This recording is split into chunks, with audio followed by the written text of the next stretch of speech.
收看宝洁点评。中国今天做了一个非常重大的宣示，也就是他要把它军费一口气增加7%。中国的军费已经非常高了，增加7%是一个巨大的数字。为什么要这样做？因为被这一次的伊朗战争给吓坏了。看起来川普没有要见好就收，看起来川普要这个除恶务尽，要斩草除根。为什么这样讲？你就看到卢比欧说的。卢比欧讲得非常的直白，说伊朗这个国家现在被一群疯子所掌控，一群宗教狂热到发疯的人只想拥有核武。接下来讲，现在伊朗正处在史上最弱的时刻，正是动手解决他们的最好时机。所以现在我不是说我丢了几个炸弹，不是说我今天进行了斩首行动，现在我要彻底动手解决吗？彻底动手解决的意思是什么？现在已经毁掉了伊朗的空军，毁掉伊朗的海军，甚至现在伊朗的接班人一个个被斩草除尽。现在接下来美国还会有什么样的动作？而这样的动作真的有办法控制伊朗吗？如果控制伊朗的话，那对中国来讲又是多大的伤害呢？好，我们今天请到4来宾，台湾首位的财经专家黄寿松，你好。大家好。好，这是美岛电子报董事长吴子嘉。大家好。好，第3位是财经专家冯开平。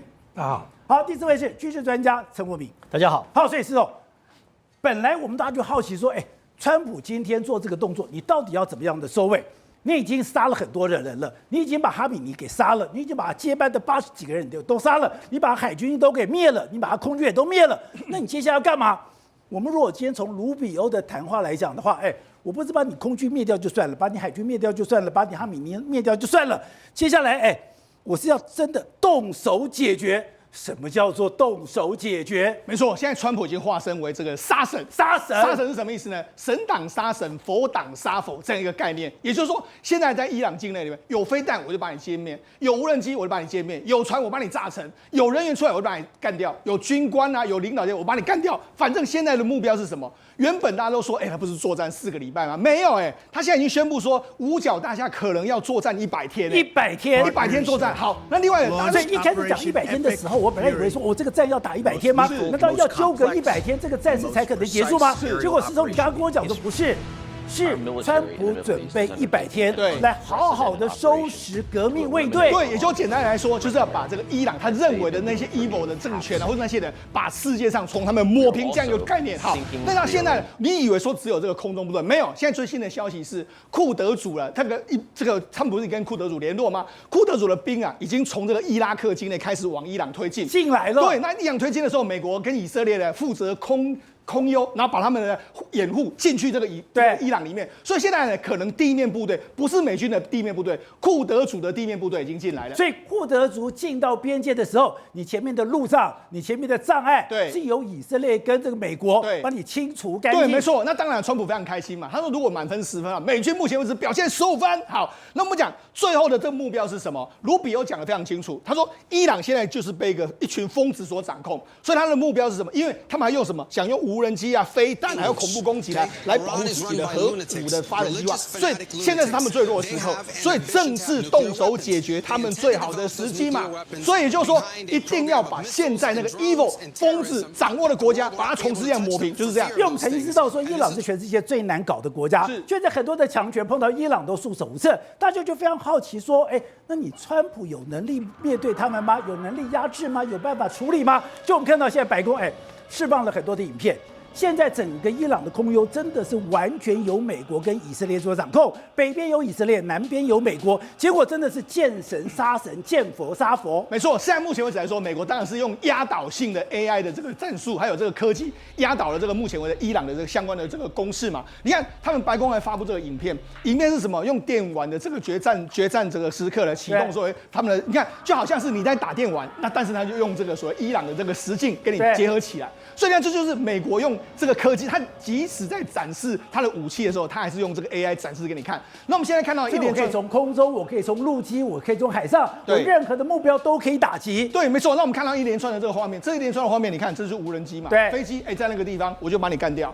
任何的这个，反正我只要看得到的这个标的，我就把你完全炸毁的一个状况。这是相关的这个船只被炸毁的这个状况。这是什么？飞弹发射车。你只要出来的时候，我就看到你，我就把你干掉的一个情形。这个，而且你看，一直不断的这个炸。那这是我从空中看到可能是这个，包括说你的军事装置啦，是，或是你的相关的这个无人机啦，或者说你有飞弹发射车啦，我就把你端掉。你看这即使在这个，你看这么看到，我们看到应该是2颗飞弹在那个摆在那个地方，我就把你炸掉。那你看这是什么？这是平行的。它即使发现到说，你这里面有无人机的话，我即使用平行的高空的，这是飞机炸飞机，对不对？我们高空的飞弹，反正我有各式各样的角度可以攻击你。所以这就是美国展示出来高科技的这个作战的这个能力。之前伊朗曾经讲过，我们的库存非常的完整，我们有非常多的无人机，我们有非常多的一个导弹，现在我们可以去威胁我们的所有的周边国家。可是我们看到有一个最简单的计算是，它现在投射的这个飞弹数量，已经是最早的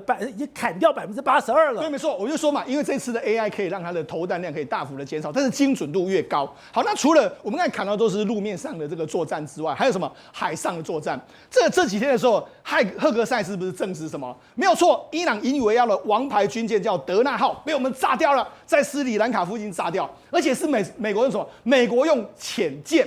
然后发射重型鱼雷把它击沉了，对，而且就是我们一直在看到这种军舰里面的那种所谓这个军舰击沉演的就是这样。他们现在示范给你看，而且特别强调，他今天用的 MK48就是美国卖给我们未来要放在海鲲号里面的鱼雷。对，你可以看到说，它炸到它的龙骨之后，你看那个船呢是好像折成2半，整个船头翘起来，所以那这就非常厉害。那当然了，美军目前为止来说的话，这个因为他们已经跟斯里兰卡官方求救嘛，那救起了32个人，已经有87个人死亡了。那美军证实说什么？二战我们看到潜舰的这个作战，以前是在二战才看到，其他都是在电影看过，根本没有看过。这是二战之后，时隔81年，美军再一次用所谓的鱼雷去击沉这个船只的这个状况。好，那你看船只被干掉之外，另外一个是什么？伊朗海军去年也有服役的这个魔改，他们从这个韩国呢弄这个商船来魔改成一个无人机的这个航母叫做巴盖里烈士号。就巴盖里烈士号就是这一台，你看上面有非常多无人机，各式各样的这个情形。对，就美军已经证实了，没有问题了，我们把它干掉了，也打掉了。对，这艘航母可以搭载60架无人机，还有30个这个飞弹发射架，我们都把它清除掉了。就是这个魔改。对，没错，这个魔改也被炸了。对，这个是从南韩这个进口的这个商船，所以现在大家也看说，南韩你怎么会进口这种东西给这个伊朗？好，那除了这个航空母舰，这个无人航空母舰被炸掉之外，还有另外一个伊朗的这个旗舰，他们的海军的旗舰号很有意思的，叫苏莱曼尼号。苏莱曼就是要纪念以前被这个川普狙杀那个苏莱曼尼嘛，就没想到苏莱曼尼号居然也被炸沉了。就人家赫格塞斯说什么？我想我们是狙击了他2次，就是真实的这个苏莱曼尼被炸了的时候，这个船也被炸掉了一个状况。所以呢，事实上现在美国所以现在伊朗的海军已经被全灭了。目前为止，伊朗有20艘的这个军舰，根据美国的证实是已经完全被毁灭的一个状况。所以你看，现在美军在整个这个作战的过程，当然相当的这个顺利嘛。你看，目前为止来说，他们还公布什么？我有什么大型的民兵组织啊？你看以色列公布什么啊？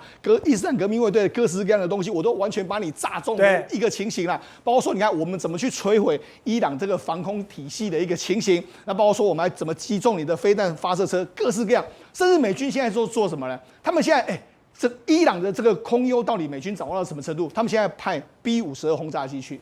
B-52轰炸机来说，它不是那种所谓隐形轰炸机，就他现在就说，我们现在可能要进去，如果真的要继续轰的话，用 B-52轰炸机。因为什么？因为之前的隐形的轰炸机或者这个 F-35等等，这些都是载弹量有限。那我现在用更大的载弹量嘛？你看这载弹量，单架可以携带约32吨的这个弹药，然后单次的这个飞行时间可以轻松的超过20到30小时。你看这么多林林总总的，当然要歼灭你的有生的这个剩余的这个战斗力，太容易了嘛。所以你就知道美军现在怎样继续轰，然后以色列继续轰，但是你不是只有这个空军轰，另外一个我就想嘛，这个所谓的库德族军队已经进去了嘛？那到底后面还有没有什么地面上的这个部队要开打？对，要开打的话，这可能就是美军真的完全端掉你这个剩余的有生力量最后机会。而且我觉得更可怕的是，如果你今天端掉了军机、端掉了战舰，那个体积非常庞大，而且他们都是固定的航机、固定停靠点，你还比较容易抓。现在是说，你任何只要是伊朗接班人，而这个伊朗接班人是革命卫队的话，我见一个杀一个，杀到现在接班人连川普都不认识了。对，没错。美国现在是这样子的，就是反正你谁当成领导，就是死亡笔记本，我就把你划掉。那你看，现在目前为止，美国中央司令部不是又公布了新的影片吗？你看小型无人机呢猎杀什么？这是伊朗的移动的这个所谓飞弹车。你以为你躲在里面就不会被击中吗？照样把你击中了。他们现在你看，这美国发射这个各式样飞弹击中这个伊朗的相关的这个目标。所以呢，事实上你看打到什么程度呢？打到目前为止，伊朗还有一个革命卫队了，他们怎么办？他想要从家里面逃亡，对，逃掉。就他跟他坐老婆的车，就邻居就刚刚说你逃不掉啦，反正你已经完蛋了啦哈。那现在伊朗的这个战斗力真的在下滑之中。那根据这个美国参谋联席会主席的丹凯恩的说法是说，伊朗呢发射的导弹量已经较首日下滑了86%，过去24小时已经下滑23%，又下降23%。所以也就是说，它的导弹已经快要没有，可能发射架也被打得差不多了。那另外单向攻击的无人机的发射次数也比战斗初期减少了73%，所以我们可以大胆的说，目前为止来说，伊朗能够反击的真的已经相对有限了。对，所以现在是怎样？就看川普他要做到什么程度，我要杀到什么程度，我要杀到最后我才说是神挡杀神，佛挡杀我，就是这样。好，那我讲这一次的这个单向虐杀，我觉得看到谁？中国看得吓到了嘛，所以你看今天不是最新的消息吗？中国已经决定把2026年的相关的国防经费提高，现在提高到什么？对，提高到8.7兆台币啊，所以7%。那为什么？当然就是为了防范伊朗被单虐杀的状况在中国发生。好，所以吴董有个东西我不懂，是说今天你去打伊朗，为什么中国从头开始都闷不吭声？闷不吭声也就算了，今天还做了一个动作，要增加军费7%，所以就会看到很多国外的媒体报道说，原来项庄舞剑，意在沛公。今天川普打伊朗背后真正的关键，我就是要打中国，因为我要减其羽翼。当我把这个伊朗给端掉的时候，荷姆兹海峡就在我的手上，荷姆兹海峡在我的手上，马六甲就在我的手上的时候，我就可以控制中国的咽喉。所以中国怕了以后，今天才去增加军费7%。我觉得你刚刚讲的打中国哈，这个稍微夸张一点，在这个国际关系上有点敏感啊。但真正的答案是什么？答案是什么？给你看一下。那什么东西？这什么东西？这个叫做美国打击伊朗的真正的震央。震央在中国。在中国，大家看一下这个东西。这是一个对中国国际关系的学者昨天提出来的一个论述。我看完的时候吓一跳。他讲到，就是我们昨天节目里面讲到一个核心议题。中国到全世界各地发展什么力量？经济力量。对。但是他从来不参加当地的军事的介入。对。没有一场战争哦。到今天，最好的朋友伊朗，现在需不需要他来救助？需要。结果他敢不敢出兵？不敢。不敢出兵。为什么不敢出兵？很简单嘛。如果敢出兵的话，现在再增加7%来得及吗？来不及了，来不及了嘛。所以这个问题非常严重。那这个论述的核心是什么？如果他可以端掉伊朗，对不对？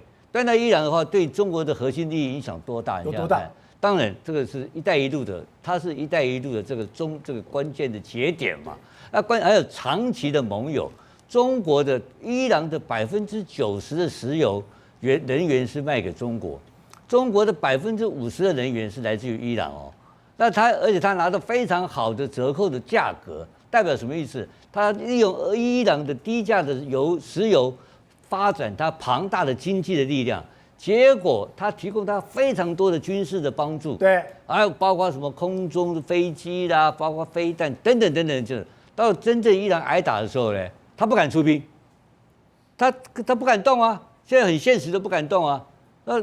俄罗斯动不动？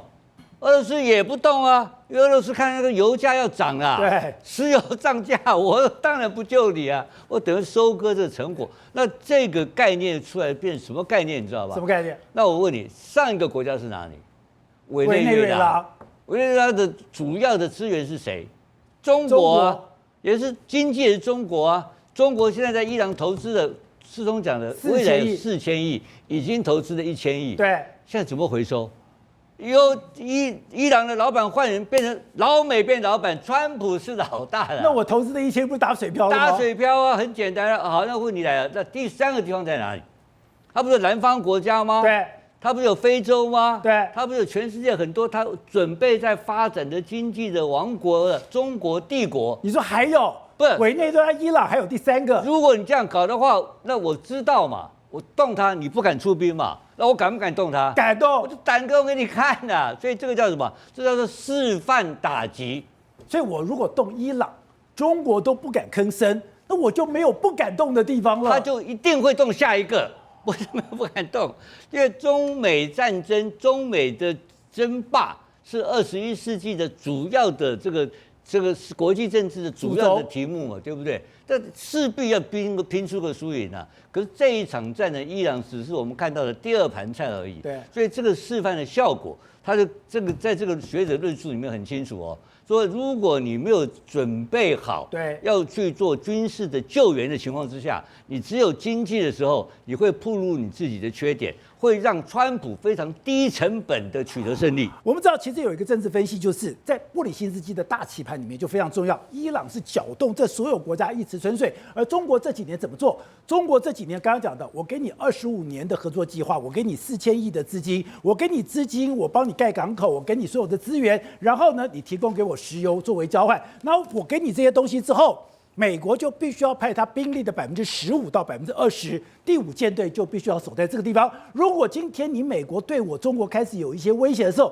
我就开始骚动伊朗，在这地方惹是生非。当我一惹是生非，美国就必须要调动部队，这我可以做一个牵制的作用。如果现在伊朗真的被臣服了，伊朗真的被抓到了美国的手上，我还需要第5舰队吗？我还要做这么大的兵力吗？不需要。这个兵力会在哪里？这个兵力又会回到哪里？这个兵力又会回到西太平洋，也就代表说，你今天不是把我伊朗端掉，你不是把我一带一路的节点端掉，你是可以从这个地方大举的抽兵，把兵直接给我调到了西太平洋。难怪今天习近平我要增加军费，而且一口气增加7个百分点。你现在已经跳到了西太平洋那个，这是一个跨越的一个跨度了。但另外一句话叫华盛顿的示范性打击，示范打击，打给你看。我现在打给你看，我这样打你怎么办？它是出现一个状况，对，它就是一定后面它是个 demo 嘛，后面还有嘛。好，那问题后面什么东西？这个仗没有打完哦。对，全世界昨天还在猜呀，猜什么？猜川普倒霉了，因为这个没有办法收拾善后，没办法收拾。在这个时候，突然间，卢比奥出来讲话了，这是 unleash John， 就是释出蒋介石。这句话什么意思？这句话什么意思？就是当时在韩战的时候，麦克阿瑟那时候出了一个点子，什么点子？要让蒋介石带中华民国部队开辟第2战场，会去跨海回去收复国土，去打回中国，打老共。第2战场。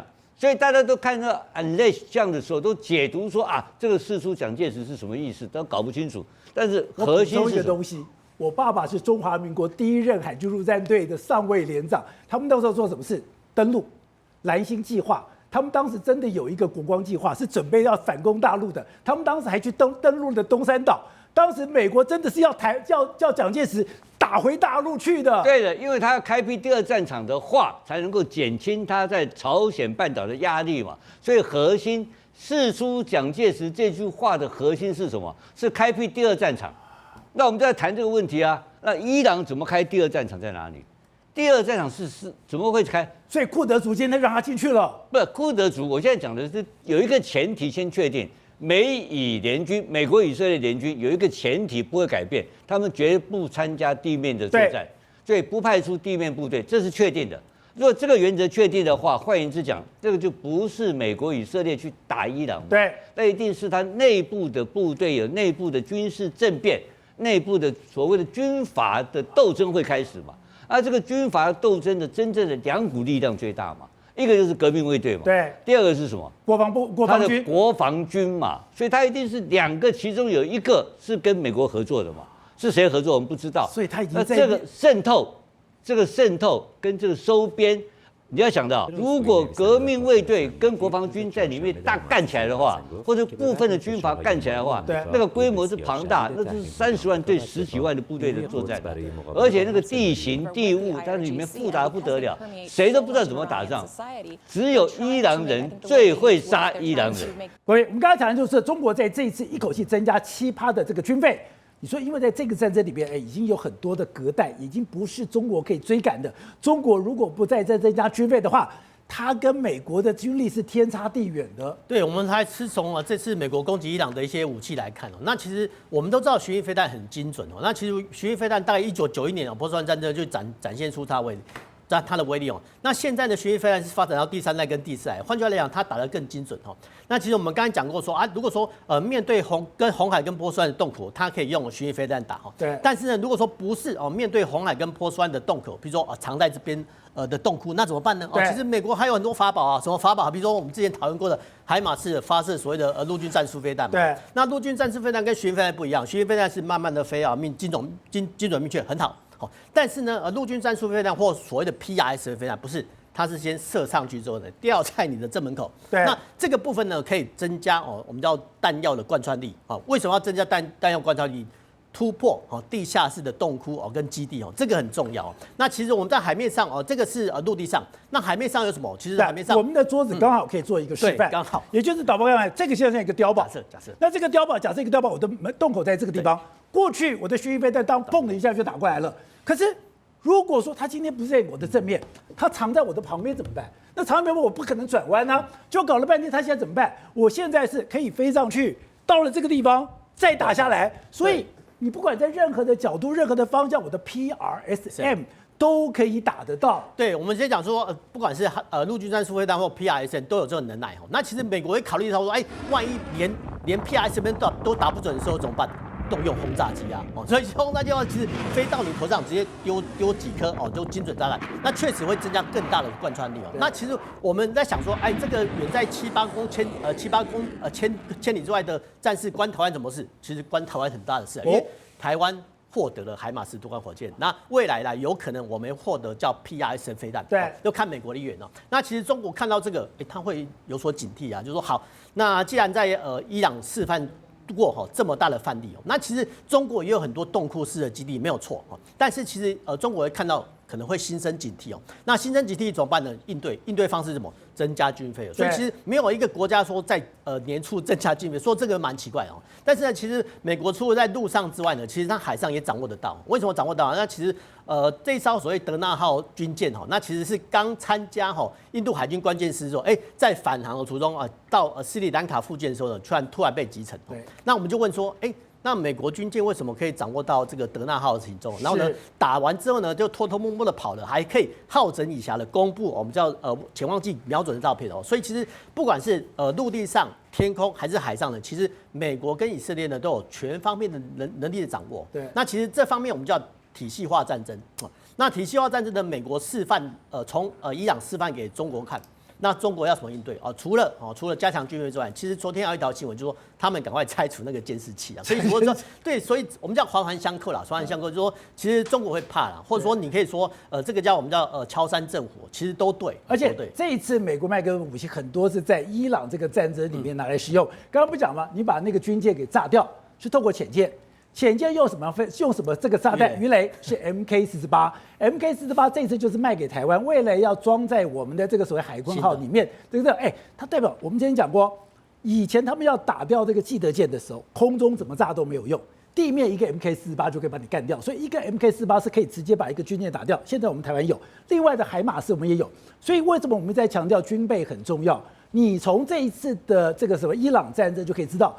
卖给我们的这些武器是真的有实战能力的，真的实战经验，而且不只是实战能力其实美国就打给你看那打了给你看，我们就回到说我们台海战场那台海战场其实像陆军战术飞弹，它是射程300公里，但是像 PRSM 飞弹，它已经突破499公里，它有一个限制其实是500公里那500公里有多远其实就福建的第一线的机场、港口、兵员集结地都在我们叫 PRSM 飞弹或海马斯多管火箭的打击范围之下。其实呢，这个我们引用海马斯呢，其实还有一个优点，就是说我们可以打他们的中国的机动飞弹发射车或是说它的远火部队。换句话来讲，我们采购了海马斯多管火箭之后呢，可以让在战时中国的这些远火或火箭军慢慢撤退到那第二线，这个对我们讲是一个很大的利多。不是你不敢在这个所谓的边界用这么近的距离里面来攻击我。对其实像当时候呢，俄罗斯就已经示范过一次啊。哦，其实俄罗斯当时候是把飞弹发射车前推，但是有几次的案例就是被海马斯多管火箭打怕了，所以其实他们往后撤啊。所以其实我们除了买这个海马斯多管火箭打击他们的固定目标之外的，其实像这种移动式的目标呢，也有可能打击得到。那或许在战时的时候可以暂缓共军的集结速度。我们看到常常看国际政治有趣的地方是，国际政治里面你看到的面向跟背后的事实其实有一个非常大的差距，而怎么样看穿背后的差距，那是一个非常有趣的故事。57台每晚9点，宝洁点兵点出全球战略新布局。